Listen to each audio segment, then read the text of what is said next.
हाय दोस्तों, मैं डॉक्टर साबिर अंसारी। मैं आज आप लोगों को निमोनिया के बारे में जानकारी दूंगा और उसका होम्योपैथी में किस तरह से ट्रीटमेंट की जाती है उसके बारे में आज मैं आप लोगों को जानकारी दूंगा। ठीक है दोस्तों, जानने के लिए हमारे वीडियो में बने रहिए। ठीक है, चलता हूँ निमोनिया के ऊपर। तो ये जो निमोनिया है, ये अक्सर छोटे बच्चों में, ठीक है, ज्यादातर दिखाई देते हैं। ठीक है, ये जब सर्दी खांसी बच्चों को होता है और उसका सही सही इलाज नहीं हो पाता है, उसके बाद जो है उसका कफ जो निकलने का था वो निकला नहीं। वो अंदर जो है चेस्ट में जम गया। तो जमने के बाद जो है वो चिपक जाता है अपना, जिसके चलते बच्चा जो है ना तो खांस पाता है और ना ही उसको निकाल भी पाता है। ठीक है, और साथ में जो उसका बुखार भी हो जाता है, बहुत ज्यादा बुखार भी रहता है। ठीक है, तो ये जो है निमोनिया निमोकोकस बैक्टीरिया बोल के है, ये आपको इस बीमारी को तैयार करती है। ठीक है, ये बीमारी जो है अगर सही से ट्रीटमेंट ना हो तो बच्चे का जान भी जा सकती है। ये जो है बच्चे का जो ऑक्सीजन लेवल है उसको भी घटा देती है। घटेगा ही क्यों कि एल्वुलाई में जो है आपका छाती में जो हम लोग ऑक्सीजन लेते हैं और कार्बन डाइऑक्साइड जो छोड़ते हैं वो हमारे शरीर में पहुंचता नहीं है। एल्वुलाई सब जो है वो कफ जो जमा हुआ है वो बंद करके रखा है, जिसकी वजह से ऑक्सीजन और कार्बन डाइऑक्साइड का एक्सचेंज वहां पर ठीक से नहीं हो पा रहा है, जिसका वजह से उसको शरीर में ऑक्सीजन की डिमांड ज्यादा हो जाती है। इसलिए बच्चे जो है जल्दी जल्दी सांस लेना चाहता है ऑक्सीजन को पूरा करने के लिए, और जब उसको ऑक्सीजन सही ढंग से शरीर में उसको नहीं पहुंचता है तो उसका शरीर देखिएगा कि नीला नीला भी हो जाता है, ब्लूइश। ठीक है, इसका कारण है वो ऑक्सीजन लेवल जो है घटा हुआ है। और ऑक्सीमीटर से अगर आप चेक भी करेंगे तो आपको मिल जाएगा कि ऑक्सीजन लेवल इनका कम है। ठीक है दोस्तों, तो ये हुआ निमोनिया। अब देखिए ये निमोनिया का ट्रीटमेंट होम्योपैथी में किस तरह से की जाती है। तो होम्योपैथी में इसका ट्रीटमेंट जो है, सबसे पहले आप उसको ये निमोनिया जिसके खानदान में ट्यूबरकुलर हिस्ट्री मिलेगी वहां पर आपको ये शिकायत बच्चों में अक्सर देखा जाता है। इसलिए आप सबसे पहले ट्यूबरकुलिनम जो है 1 डोज 1 ml में यूज करेंगे। उससे पहले अगर कोई बच्चा एलोपैथी या होम्योपैथी कुछ खा के आया है तो उसके लिए मैंने तो आपको पहले ही बता दिया, अगले वीडियो में बताया हूं कि अगर एलोपैथी खा के आता है आपके पास होम्योपैथी ट्रीटमेंट के लिए, तो सबसे पहले आप NVCM की 1 डोज आपको देना है। उसके बाद आप सिलेक्शन मेडिसिन जो है आप अप्लाई करेंगे। ठीक है, और अगर होम्योपैथी खा के आपके यहाँ फिर होम्योपैथी खाने के लिए आया है वो पेशेंट, तो आप यहाँ पर एलोज सकोट्रिना बोल के एक मेडिसिन है उसको आप पहले देंगे। उसके बाद आप जो सिलेक्शन करते हैं टोटलिटी ऑफ सिम्टोम, या मैं जो फॉर्मूला बताता हूँ माइजम बेसिस, ठीक है, इसके हिसाब से जैसे जिस तरह से आपको पसंद है ट्रीटमेंट करना, तो मैं तो बताऊंगा कि वो अभी जो मॉडर्न जमाना है, हैनीमैन ने बताया है कि head to fourth totality of symptom, evolution of symptom, particular symptom को देख के जो है आदमी ट्रीटमेंट किया जा सकता है।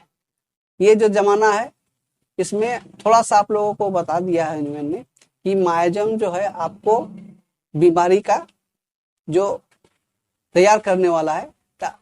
थोड़ा सिफिलिस साइकोसिस बताए थे हैनीमैन ने, अभी जो है बहुत सारा माइजम आ गए। माइजम जो बोलने के लिए अब जो बोल रहे हैं कि जैसे माइजम जो डिजीज प्रोड्यूसिंग पावर जिसको जिसमें है उसको मायाजम बोला जाता है। ठीक है, तो सोरा, सिफिलिस, साइकोसिस, मलेरिया, टाइफॉइड, कैंसर, ये सब हो गया आपका मायाजम। ये मायाजम जो है उसके बेसिस पर आप ट्रीटमेंट करेंगे। बहुत ही अच्छा शॉर्टकट में आपको जो है 10 मिनट में आप सिलेक्शन कर सकते हैं मेडिसिन, और रिजल्ट जो है आपको एकदम आंधी तूफान की तरह देगा, एकदम 100% रिजल्ट देगा। इसलिए जो साइकोसिस वाले पेशेंट होते हैं या ट्यूबरकुलर हिस्ट्री वाले होते हैं, उन्हीं को ये निमोनिया की शिकायत अक्सर देखिएगा मिलेगा आपको। इसलिए सबसे पहले जो है आप उसको माइजेमेटिक ट्रीटमेंट देंगे। ट्यूबरकुलर का हो तो ट्यूबरकुलिनम आपको देना ही है। ठीक है, उसके बाद जो है और अगर साइकोसिस में अगर आता है आपको तो आप मेडोरिनम से शुरू करेंगे उसको। ठीक है, ट्यूबरकुलिनम, उसके बाद मेडोरिनम दे देंगे। उसके बाद निमोनिया में हम लोग का जो निमोकोकस बैक्टीरिया से जो बनता है ये बीमारी, और उसी बैक्टीरिया से हम होम्योपैथी में हमारा नोसोड का मेडिसिन तैयार है, निमोकोक्सीडम बोल के। ये आप सीएम में 1 डोज आपको दे देना, बस आपको रिजल्ट आ जाएगा। अगर फिर भी आपको चाहते हैं कि और थोड़ा हम क्लियरिटी करें, बढ़िया से थोड़ा सा चेक करके हम दें, तो देखिएगा बच्चे लोगों को ये जो नाक है नथली, ये फड़कता है। ठीक है, ये जो फड़कता है नोज, ये नोज टिप जो फ्लिपिंग है, तो ऐसे अगर आपको नजर आए और ये जो है ये यहाँ पर ये धसा हुआ रहता है। ठीक है, स्टर्नम का ये हिस्सा, तो यहाँ पर आप ये जो नाक का जो फलपना है, ये आप 2 मेडिसिन में आपको मिलेगी। एक है लाइकोपोडियम, एक है चेलिडोनियम, ये दोनों में आपको मिलेगी। तो दोनों में से एक दीजिएगा, आपको एक ही में लाइकोपोडियम ही अक्सर ज्यादा आपको देखने को मिलती है। और अगर आपको देखिएगा ये लक्षण पकड़ मिलने से आपको तो वो देना, नोस्ट्रिल अगर फड़कता है तो लाइको दे देना। इसके बाद माने ट्यूबरकुलिनम, निमोकोक्सिनम के बाद आपको ये मेडिसिन देना। अगर आपको सीएम नहीं मिलती है तो 1 में आप दीजिए तो भी काम करेगी, डरने की कोई बात नहीं। अगर डर लगता है आपको पोटेंशियल हाई रेंज देने के लिए तो आप जो है 1 से शुरू कीजिए। ठीक है, देखिए दोस्तों, अभी बोलने बोलते हमारा जो है ये गला सूख जा रही है, रोजा रखा हुआ हूँ, जिसके लिए माफी चाहता हूँ। ये बार बार हमारा जो खांसी है बीमारी नहीं है, रोजा रखने की वजह से मुंह जो है हलक जो है सूख जाती है, जिसके वजह से ये हो रहा है। जो भी हो, अब अगले मेडिसिन में देखिए, मान लीजिए सांस लेने में उसको दिक्कत हो रही है और छाती में दर्द भी है, पेनफुल चेस्ट, डिफिकल्ट ब्रीदिंग। ठीक है, तब यहाँ पर आप देखिएगा और एग्रावेशन बाय पोर्शन। इस तरह से अगर आपको लक्षण मिलता है कि आपको चलने, उठने, बैठने, ठीक है, सांस लेने में उसको तकलीफ हो रहा है और चेस्ट में खांसने के टाइम दर्द भी हो रहा है, तो आप यहाँ पर आपको ब्रानिया बहुत ही जबरदस्त आपको रिजल्ट देगी। ठीक है दोस्तों, ब्रानिया जो है आप जिस पोटेंसी में आप देंगे उसमें काम करेगी। 30 हो, 200 हो या 1 हो, कोई बात नहीं। सीएम की यहाँ जरूरत नहीं है आपको, 1 तक ही काफी है। तो 200 में ही अच्छा है।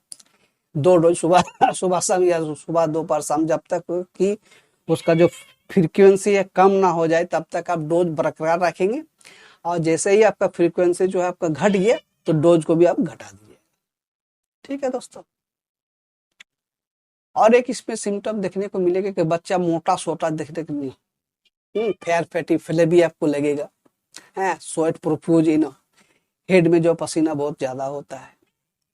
बच्चों को अगर सुला दिया जाए तो पसीने के मारे जो है वो तकिया जो है भींग जाता है। तो ऐसा अगर देखने को मिले, ऐसा लक्षण मिले, आज साथ में जो है आपको नजर आ रहा है कि ये बच्चा निमोनिया में से पीड़ित है, तब यहाँ पर जो है आपको बहुत ही अच्छी मेडिसिन जो आती है यहाँ कैलकेरिया कार्ब 30 या 200। 30 में आप अगर देना चाहते हैं तो आधा घंटा बाद बाद या 1 घंटा बाद बाद आप रिपीट कर सकते हैं। जैसे ही आपका फ्रीक्वेंसी उसका कम गया तो आप इसको ड्यूरेशन तो बढ़ा देंगे, या 200 में भी यूज कर सकते हैं, कोई बात नहीं। ठीक है। इस बीमारी में जो है आपका जो है ना ऑक्सीजन लेवल भी बहुत घट जाता है। तो ऑक्सीजन लेवल अगर किसी को घट जाए, बच्चे हो या बूढ़े हो, जो भी हो, यहाँ पर लेकेसिस एक डोज 1 ml की एक डोज दीजिएगा, फौरन 5 मिनट में ऑक्सीजन लेवल उसका हाई। 5 मिनट में जो है इसका रिजल्ट आपको देखने को मिलेगा। और अगर लेकेसिस फेल हो गया, मान लीजिए ऑक्सीजन लेवल बढ़ा नहीं, ठीक, तब यहाँ पर आपको लाइकोपोडियम और कार्बोवेज लाइकोपोडियम और कार्बोवेज दोनों मेडिसिन की एक एक डोज आप दे देंगे, बस इंशाल्लाह आपको 100% रिजल्ट आपको मिल जाएगी। ठीक है दोस्तों। इसके बाद जो है मैं एक छोटा सा इतना जितना भी मैंने बताया, इसमें आपको एक लाइन में एक शॉर्टकट का फॉर्मूला मैं बता देता हूं आपको। निमोनिया का पेशेंट, बच्चे हो या बूढ़े हो, जो भी हो, आते हैं आपके पास, आपको कुछ समझ में ज्यादा नहीं आ रहा है, ठीक है, या आप तो पेशेंट नहीं लाया है, घर पर है और दवा लेने आ गया है, और इस तरह से थोड़ा बहुत वो जानकारी दे रहा है, और आपको पता लग रहा है कि हाँ ये जो है आपका निमोनिया का ही पेशेंट हो सकता है, तो अब यहाँ पर आप जो है ट्यूबरकुलिनम की एक डोज, नीमोकोक्सिनम की एक डोज, लाइकोपोडियम की एक डोज और एंटिम टाट की 6 पुड़िया, 6-7 पुड़िया, ठीक है, आधा घंटे बाद जो है आप इसको रिपीट कीजिए। ठीक है, इंशाल्लाह आपको 100% रिजल्ट आपको मिलेगी। ठीक है दोस्तों, ऐसे ही नॉलेज जानकारी के लिए हमारे चैनल में बने रहिए। और मैं जो आपको नुस्खा बताता हूँ ये हमारे सीनियर अपने जीवन में जो है प्रैक्टिस कर चुके हैं, आजमाया हुआ है। ठीक है, और मैं भी अप्लाई करता हूँ, रिजल्ट भी बहुत अच्छी है, इसलिए मैं आप लोगों को शेयर करना चाहता हूँ कि आप लोग भी इस मेडिसिन से फायदा लीजिए और होम्योपैथी फील्ड में अपना क्लिनिक को चमकाइए। ठीक है, ठीक है दोस्तों, रखता हूँ। Thank you.